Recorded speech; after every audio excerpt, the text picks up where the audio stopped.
Okay. There's lots more ice cream there, but I'll put that. how are you? Sorry about that. But let's go ahead and try to get started here so it won't last too long. But I want to thank everybody for coming out, and especially thank those folks at Trinity that helped this project go along. And as we get through here, I'll point out some of the different things that we paid for and did while I was over there. But I'm going to have to get up here by the computer to run this, so I hope everybody can hear.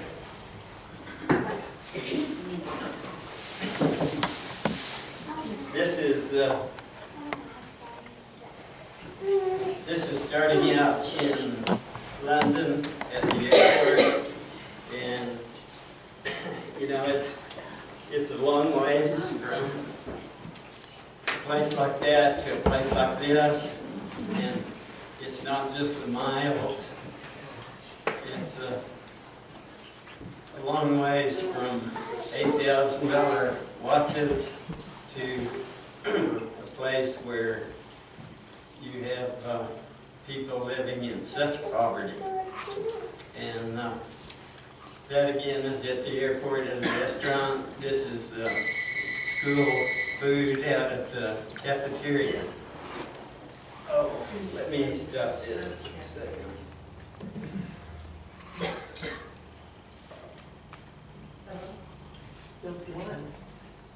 No, I forgot to go get Shirley. Not okay. Okay, I'm sorry.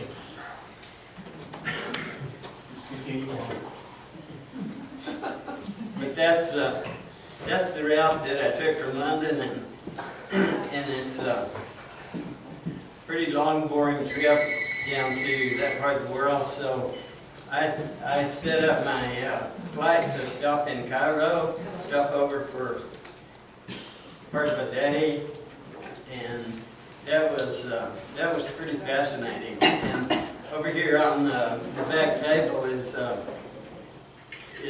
papyrus hieroglyph that is interesting to look at, and if you get by there to see that, it's about what the ancient Egyptians believed about the final judgment.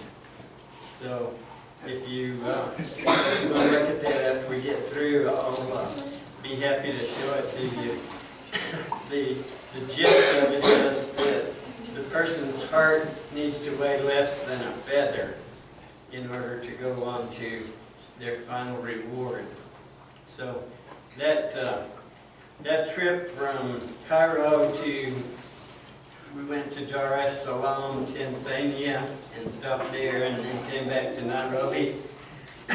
And there was no one on that airplane that looked like me. And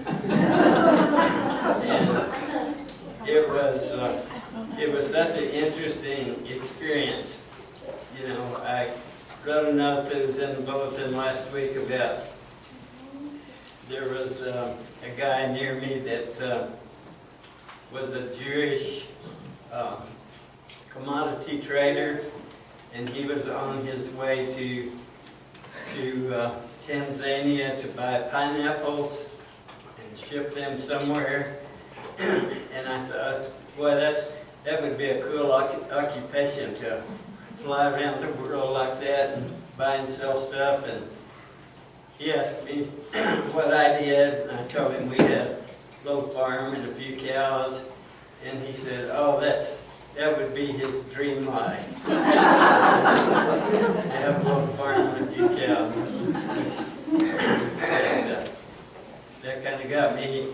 But another person seated right next to me was a doctor from Italy, and he was from Florence, Italy, and was flying to Nairobi to pick up one Italian woman who was very ill and bring her back to Florence. And I followed him out of the airport in Nairobi, and I had to wait for some time for my ride, but his car was right there when he walked out the door, and they loaded his bags up and whisked him away.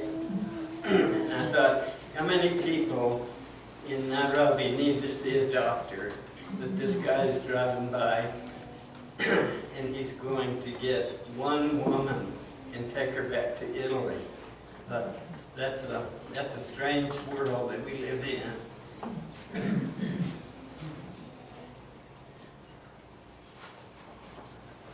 Okay, we stopped over at the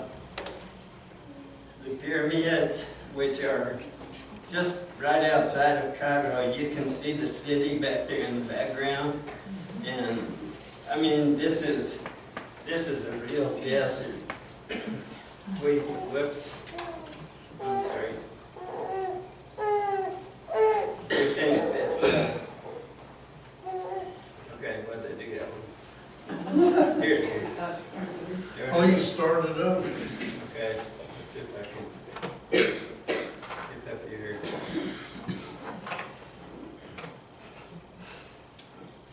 We think we live in a dry place. Egypt is just unbelievably dry. It makes Las Cruces look like a garden. But there I am. The pyramids, they're actually a little bigger than I am. But that's the Sphinx, of course, and kind of odd thing, that's the only thing out there that you can't climb all over. They let people just go all over the pyramids if they want to, which I didn't want to, but there they are. And that just blew me away, the size of those things and the huge stones that those people had to. They carried them. This quarry is some miles away that where they got these stones, and you can see some of them are the size of a car. They're just huge things, and I was surprised how rough the surface of the pyramids are. There is a entrance that you'll see right here up on the side, but that's not the primary entrance. It's around on the left-hand side over there, but inside it's nothing but stone. They originally were coated with that layer of limestone that made them smoother, but most of that has eroded away. This is one branch of the Nile in Cairo. This is only half of the river. So it gives you a clue how huge that river is. And Cairo is just a beautiful city down there in the town. That street over there on the right, down beside the river and by those trees, just a real garden when you get close to the water. But you get very far away from the river, and of course it changes fast. Now, on this trip, see, I was at Cairo, which is at the bottom end of the Nile. This is Lake Victoria, where the Nile River starts, 2,300 miles. So I was at both ends of it during this time.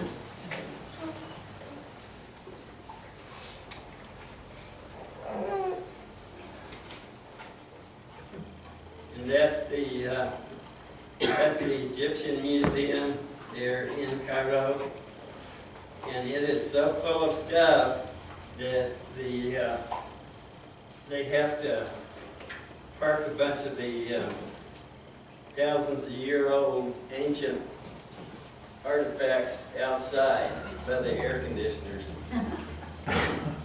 There's all kinds of exhibits inside, and probably the most interesting one was King Tut. And you probably read about how that is one of the only tombs that hadn't been robbed whenever they opened it up, and there's so much gold in there. But when you get up close and look at that stuff, you can see it's really just a real thin layer, like tinfoil of gold. It's not solid gold, so he wasn't that rich.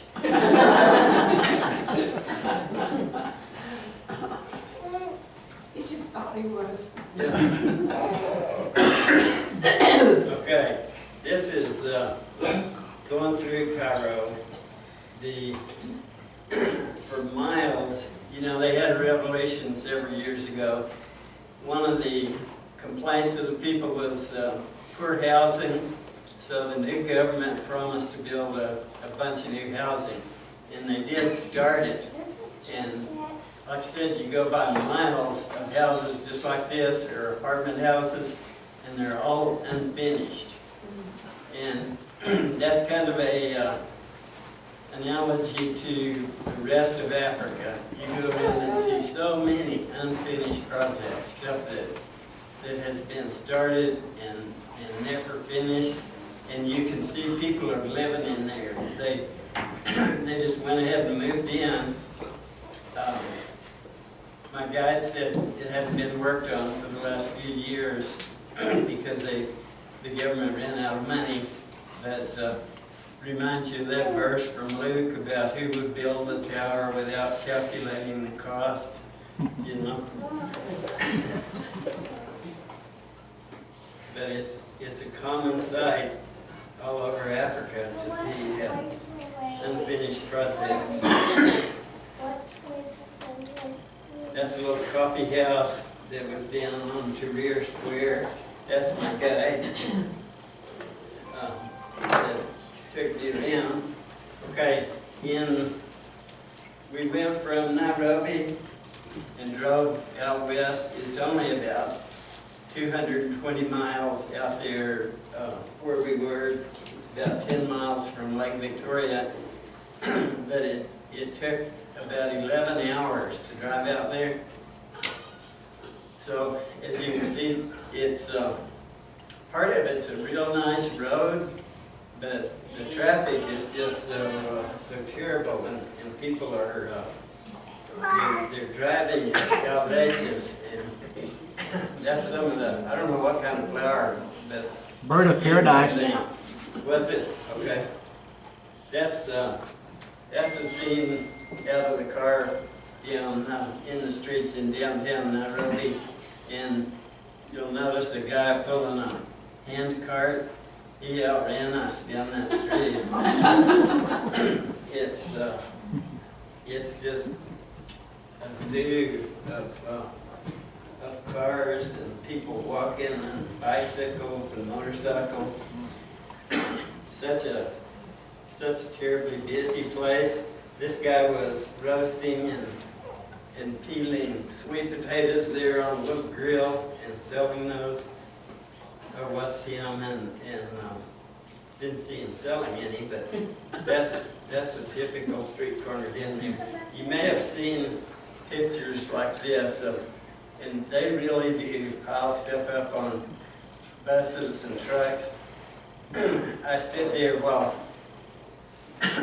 Felix, the guy I was with, was buying some electrical supplies that were going out to the orphanage, and so out on the street I watched them load this bus up, and they put that whole pile of stuff in there. Just crammed it up on top or through the windows or wherever they could get. This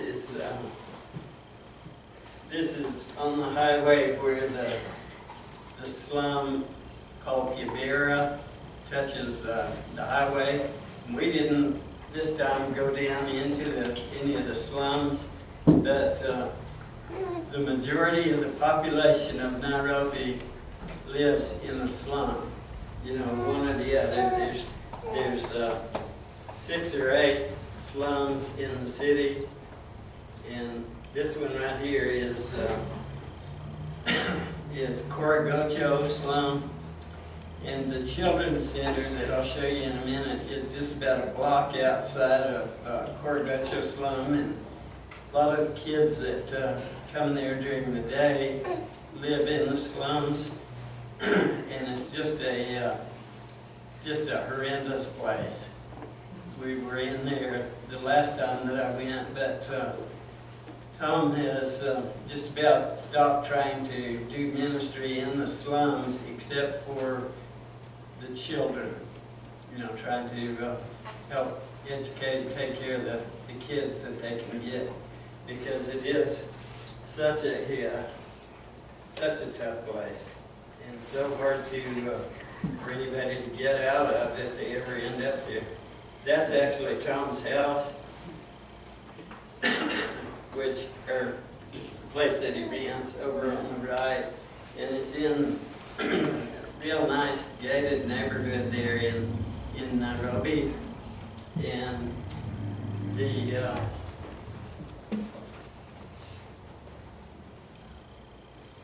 there's a mango tree with a bunch of little mangoes hanging on it.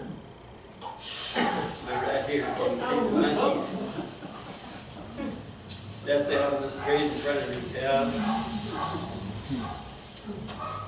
In the mornings, they typically would do that, come through the neighborhood and climb all over the cars. And if you have laundry hanging out on the line, that's, they'd be playing with that. Okay, this was a meal that we ate in a restaurant that I didn't eat the chicken. But on the right is ugali, and it's just a cornmeal, strictly cornmeal and water that's boiled until it's real thick. And that is one